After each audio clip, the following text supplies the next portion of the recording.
Sabe que as panturrilhas estão entre os grupos musculares onde se tem mais dificuldade em aumentar o tamanho.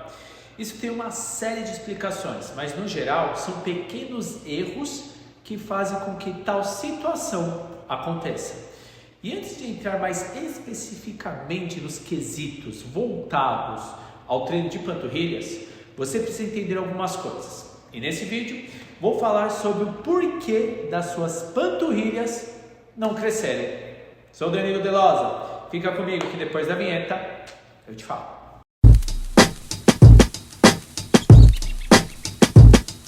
Entenda que o primeiro ponto a ser levado em conta é que os músculos que formam as panturrilhas, no caso gastrocnêmio e sóleo, são formados quase em que 90% de fibras do tipo 1, que são as chamadas fibras de contração lenta.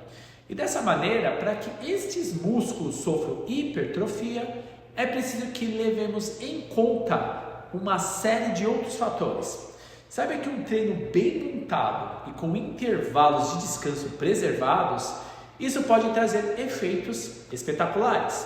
E é lógico que todos nós temos limitações genéticas, mas em um treino adequado e uma dieta que te traga o que você precisa, pode te trazer os efeitos esperados.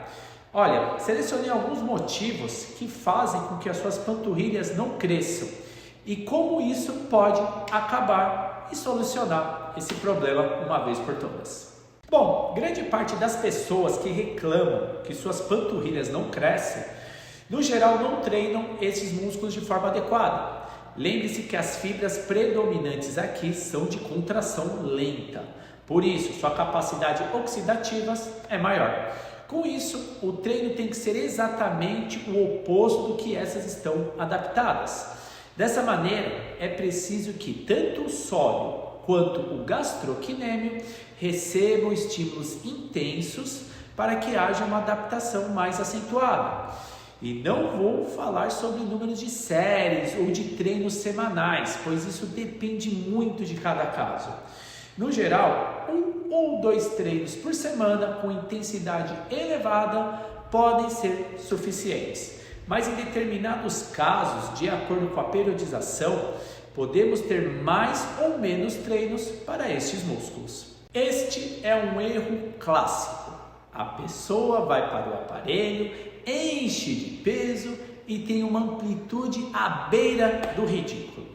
Sabe quando que as suas panturrilhas vão crescer desse jeito? Nunca. Se a amplitude é importante para músculos que possuem mais fibras de contração rápida, imagina para os de contração lenta. Independentemente de qual seja o exercício utilizado, a amplitude é fundamental para qualquer ganho significativo. Em determinados casos, porém, é preciso que melhore também a flexibilidade desses músculos, que comumente são encurtados.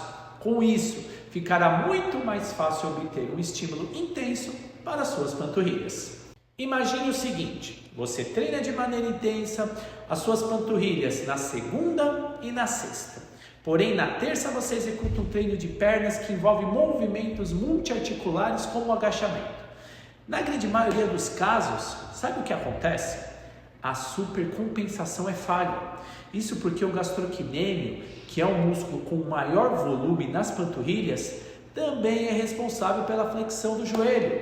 Dessa maneira, ele atua de maneira sinergista em movimentos usados no treino de pernas.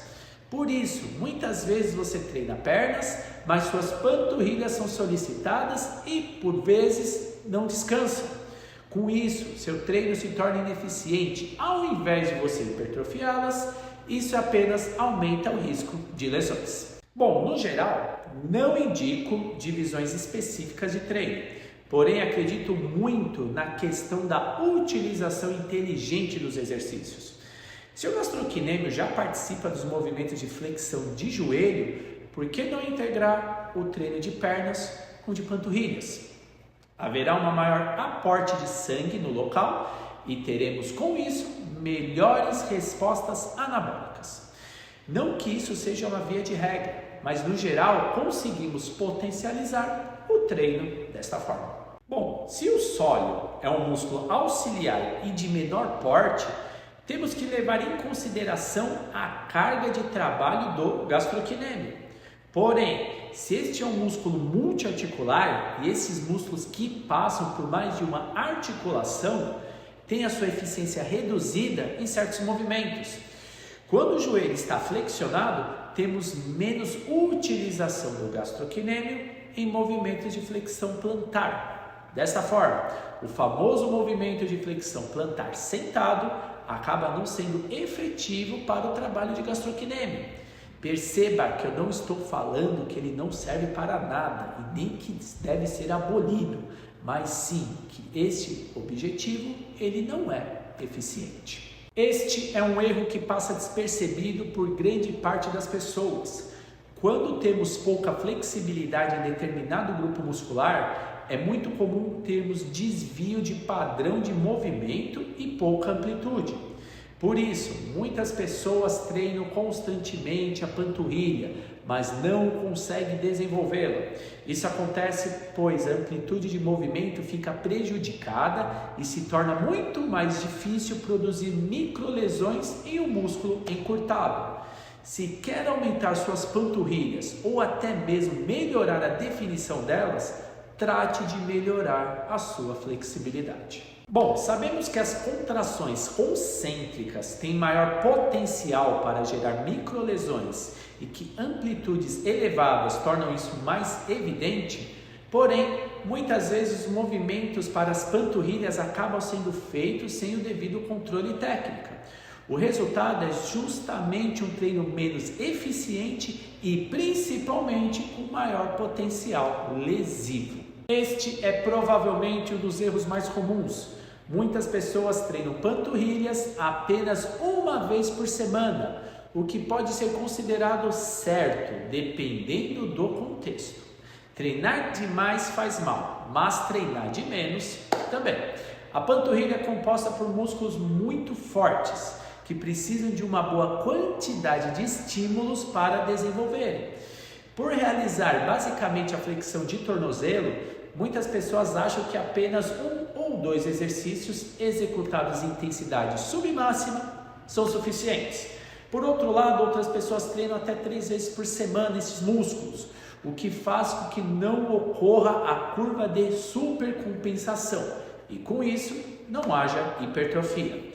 Controle bem a quantidade de treinos para este grupo muscular, caso queira ter bons resultados. O arco de movimento que os exercícios de flexão de tornozelo causam não é tão elevado, tendo em vista que é uma articulação com menos mobilidade e menor.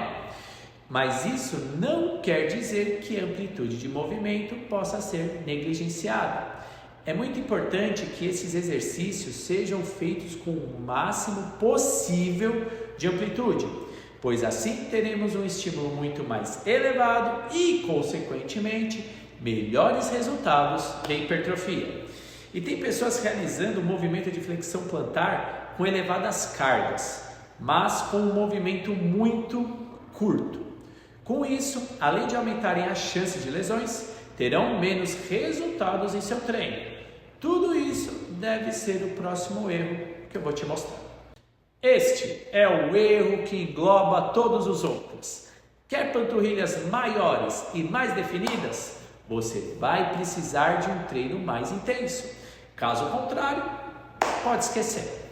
Controlar bem as variáveis de execução, carga e descanso vai fazer com que esses estímulos sejam mais efetivos e, com isso, baseado em um bom descanso e uma boa alimentação, suas panturrilhas vão aumentar.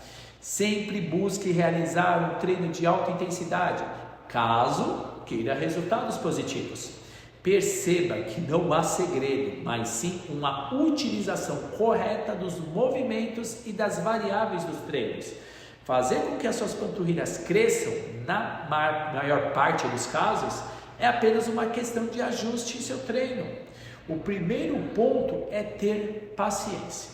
A musculação é uma prática constante que deve ser pensada sempre em longo prazo e baseadas em técnicas e ciência. Então, com o seu treino de panturrilhas não é diferente. É muito importante que a sua individualidade seja preservada e que seu treino seja bastante específico para as suas necessidades. E aproveita e já deixa aqui abaixo o seu comentário dizendo o que achou do vídeo. Se ficou alguma dúvida, se tiver alguma sugestão, aproveita e escreva lá também. Forte abraço. Isso é só o começo.